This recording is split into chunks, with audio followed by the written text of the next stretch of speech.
The next big sponsorship space in sports is not on your jersey, it's on your teeth.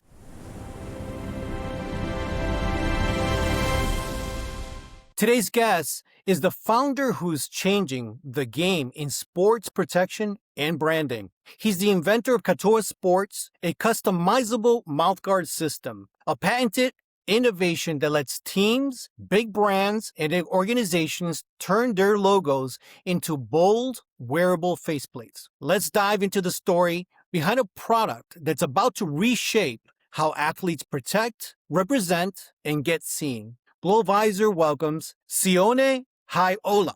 Hello, everyone. Thank you for having me today. I'm super excited. Welcome. All right. So, Sione, what inspired the idea for this sports advertising startup? It goes back to 2017 when my nephew called me from Hawaii asking me for a mouthpiece.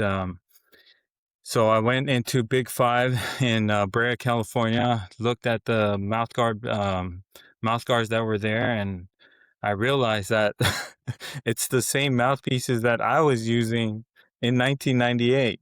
Looked at the product. How can we make it better? How can we make it customizable and so forth? And that's what started this whole journey. Your goal was mostly to make it more customizable, or is there another problem that you're solving? The thing I was looking at was just to really like how the innovation of the product hasn't really evolved. The way that it was just really plain designed, adding an extra layer of protection, lip protection for the athletes. And my nephew just was looking for something much better than what was being offered on the market, especially in Hawaii. So that's one thing. And then he also wanted like his own, in Hawaii, a lot of the kids love to personalize their stuff. They're big on their pride, their high school, their culture. So yeah, that's what kind of started this idea, just looking at, what was offered. And then, yeah, I went from there. All right. So this is a great idea, right? So this is not something that you see every single day. But when was that moment that you first realized, hey, this could be a business? As I kept doing some research, my business partner and I, we kept looking into the product and then seeing what was actually patented and then what wasn't. And then we kind of says, oh my God, like there is an opportunity for us to take advantage of this. No one's been able to make anything affordable as far as customization. A lot of the products are either manufactured design and it's only designed once. So we wanted to create something that's affordable for today's athletes and something that they can design over and over and over again and add their kind of, their how would you say, this Gen Z era of their artsy kind of way of thinking. So that was what kind of inspired all of this. It gives the opportunity for the purchaser to individualize it to however they want to see themselves versus just purchasing one brand or maybe someone's logo on it, and they have to live with that. Absolutely. Yeah. A lot of the kids, thanks to social media and stuff, they really want to personalize and they want to share their story. Playing football, playing any sport it adds a lot of emotion. A lot of us, we play for our families, we play for our communities, people that we represent. So this was a good way for us to create a product that can represent all of that stuff. So now when you looked at the market with your partner and you decided, okay, there's a great opportunity, what was your first step? Our first step was to start engineering a product. But before you do that, you have to figure out which organizations or schools, like entrepreneur schools, like we were working with Cal State Fullerton, and they have an entrepreneur group that has engineers on campus. They can help you at an affordable price. They can kind of guide you with the whole entire process. So that way you can start doing like market research and testing and so forth. What were some of those early challenges that you came across? It's been tough. Just dealing with the right type of people. A lot of people will overpromise, underdeliver, staying on top of it, staying within your budget. As an entrepreneur, you're still working 9 to 5, and then you're trying to build something. You're really trying to stretch that dollar, that time, everything that you're trying to build. But it's so critical to find people that can deliver what they promise you and so forth. When you have an idea, and many of us have tons of ideas on an ongoing basis, but it doesn't mean they're great ideas. In order to make it a great idea, we have to validate it somehow. We have to make sure someone wants our product or service. Did you have the opportunity, and how was that to validate your idea? Yeah, after developing the first prototypes, I had driven down to Las Vegas for a flag football tournament. It was huge. It was athletes from all over the country. And what I did was I showed them a couple of the prototypes, showed the kids exactly what we were trying to do, what we were trying to build, what did they think about it, get their actual feedback, everything that I wanted to hear what they would tell me, because they are the buyer, right? The kids, the way that they think, the way that they like the products, that was what I needed to design. And so that was critical for me when we did market testing, research, validation, was listening to my key demographic and what they wanted. And then go back to the drawing board. It's interesting because looking at it from my perspective now, Katoa Sports is not just a product. It's not just one item that you're trying to sell.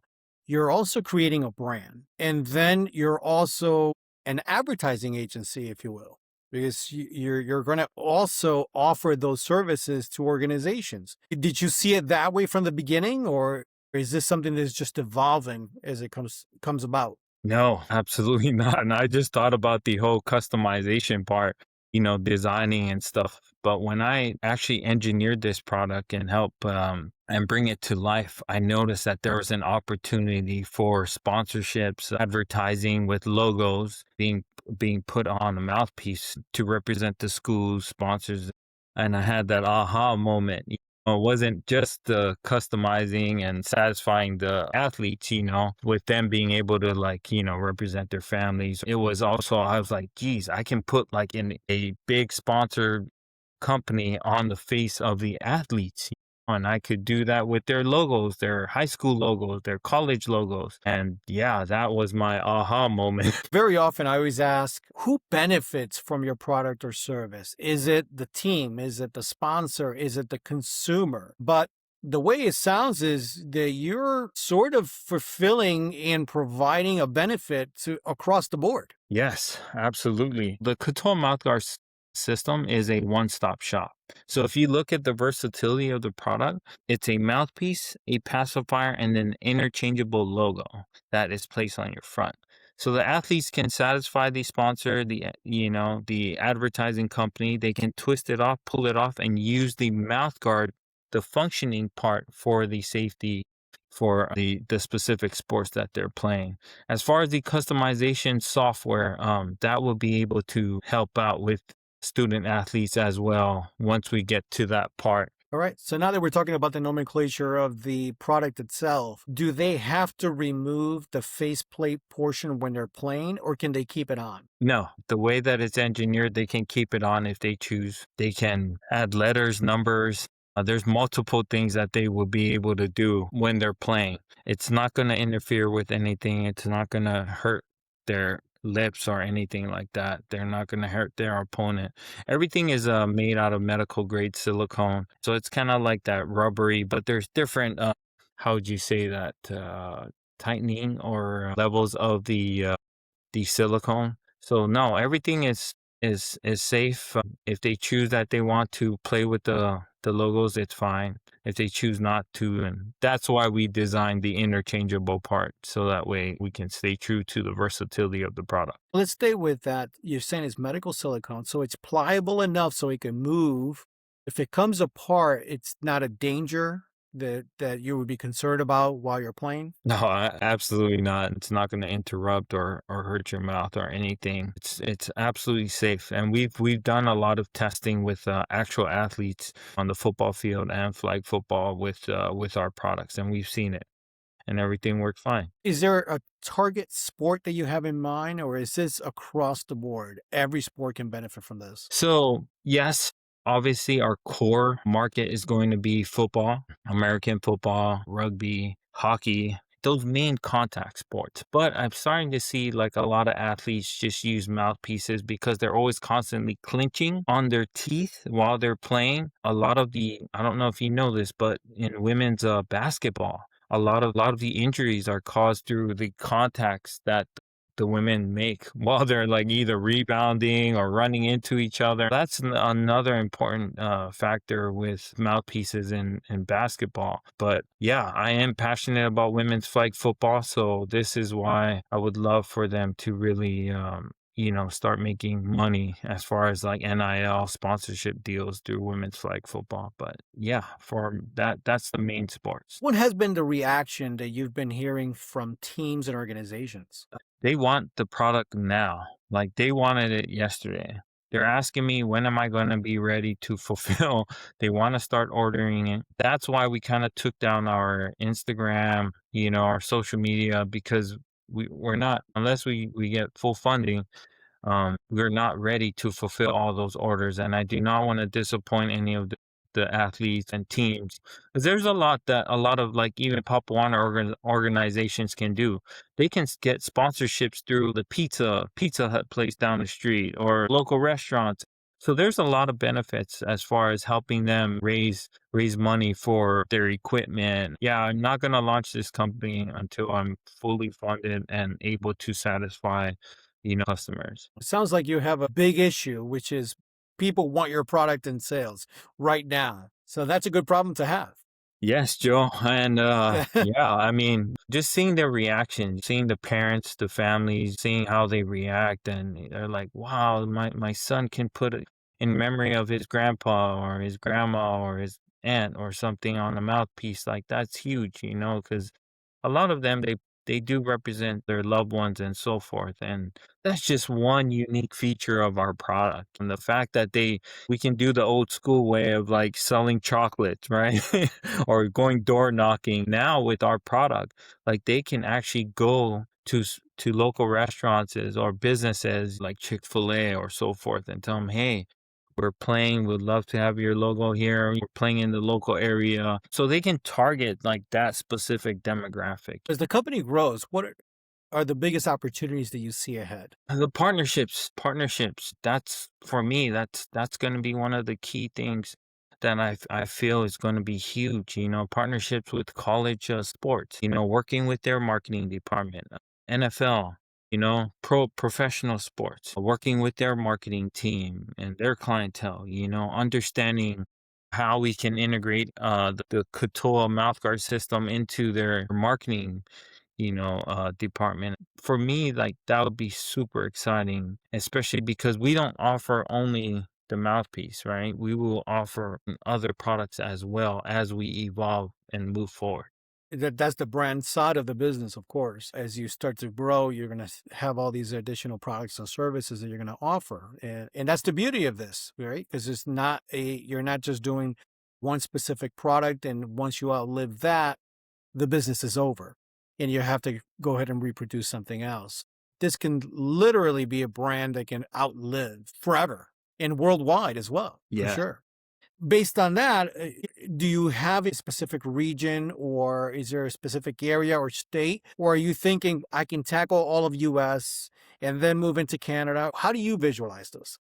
Since I'm here on the West Coast in California, obviously I would love to target California, Utah, Hawaii, Washington, Vegas. The reason why is because the research that I got is that they're spent over $1 billion in mouth guards last year in 2025. Yeah, in just the West Coast region. So I would love to attack that and make sure that I'm buttoned up before I move on to the Midwest, East Coast. I want to make sure that I have everything right. I don't want to do things kind of like just guessing. I want to make sure that I'm buttoned up down to the T, make sure that my manufacturing is correct, everything as far as like our customers are happy with the product, making sure that like I can make any adjustments with the product development. I'm just passionate about doing things the right way. And even with all of these adjustments that you have to make, which by the way, every business that I talk to has the same issue and should have the same issue, right? You don't want to create a process and not review it again to see if you can improve it in some way, shape, or form. But having said all this, if someone called you today with a big order, how soon could you actually drop ship something to their location? If I was fully funded, our manufacturing would take roughly around 30 days in all. Everything with customizing to the colors, everything down at that it would be. But what I would like to do is work with the actual organizations and wholesale it to them and work with them and make it affordable for them. Our direct to consumer pricing would be different, but that's just one. I would like to really work with the organizations and give it to them at wholesale costs and work with them as far as everything else and button down that. Sure. And I think most organizations would be okay with receiving something a few months from an order when it's that big. I thought you were going to say maybe next year, but 30 days, that's pretty good. But even at that, even if you do take your time to really create that relationship, you can probably have it before the next season so that any sport, any group can contact you today and they can have it ready. For entrepreneurs that are watching and listening, you've had a long journey. You're going through the process. You're doing a startup. You're improving the process. You're getting to that point where you're ready to start shipping off your products. What would you say to them? What would you recommend now in hindsight? Because you could look back and say, "Whoops, maybe I shouldn't have done that, or I could do this, or maybe I can do this better." What would you be the advice you would share? Just having that obsession, the obsession of getting things done. Stop talking about it, be about it. Go and do it. Go and build something minimal. What I mean, minimal, and then go and test it out. See if there's a market. Everyone has ideas and talks about ideas, right? Grab your idea, whatever it may be, and go test it out. See if there's a market. See who your competitors are. See what they're building, see what they're doing. Be obsessed with getting it, out there. So that way you can see, because if you saw the first prototype of Katoa versus what we have now, it took us like 8 years, to build it out. It's a tough process. It's time consuming. It's a lot of money. Understanding your business model, understanding, how to build a team, being able to network with the correct type of people. And like I said, like you got to get around the colleges that offer entrepreneurship and network with them. They offer so many, you know, resources, and you need to be resourceful. Like you need to understand how to take $1 and stretch it into $50 or $100. You need to learn how to negotiate and speak and talk and remember that it's not about you. It's about the company that you represent, the product that you're creating. You can't go out there and project everything personally about you. It has to be about what's best for the company and what's best for the product and the customer, you work for the customer. Yeah. Great advice. Now, who should be contacting you right now? Who would be a benefit to moving this brand forward? VCs, private equity, angel investors that understand the sports marketing space, technology, wearable space. Would love to speak to any of those investors that would be interested in this new warrior sporting brand. Yeah, that's what would really get this off and running. And I'm sure teams and organizations that need your product are also welcome. Yes, you are absolutely right. Yeah, it's just that like the reason why I want to get funded first before I approach them is because I do not know exactly how it's going to be as far as like what their marketing budget, what they want to see first before we actually, move forward. I don't know what their whole guidelines are. It's different now because of NIL.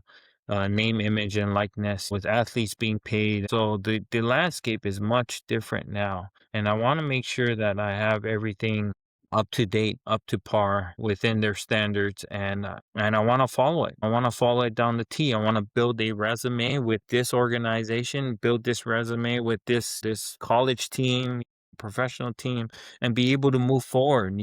and then replicate that, that success with them. And I can do it with the next, the next, the next. And I just want to make sure that I'm buttoned down. I don't like making mistakes. I'm very prideful about, attention to detail, making sure that I got all my T's crossed, my I's dotted. I love seeing the smile on people's faces, and I don't like disappointment. I don't want that for the people I represent, especially my customers. If someone wants to learn more about the product, more about the process, or they potentially want to work with you, where would they contact you? On LinkedIn, Katoa Sports, Sione Haiola. I'm always on LinkedIn networking and checking out who else I can build partnerships with. Excellent. Well, Sione, thank you so much for sharing your journey. We're glad to have you here today. Thank you, Joe. It's been an absolute pleasure. I love this stuff. I love this entrepreneur journey. I'm really grateful for this opportunity. Thank you. You're welcome. Can't wait to find out more and how your company grows from here. Yes, I'm really excited to share that with you, especially seeing the reaction on all the athletes' faces, organizations, especially just the innovation of this product. It totally suits the day and age we live in now, especially in the technology era. But yeah, I love it. Love it. Excellent. All right. Well, thank you. Till the next one.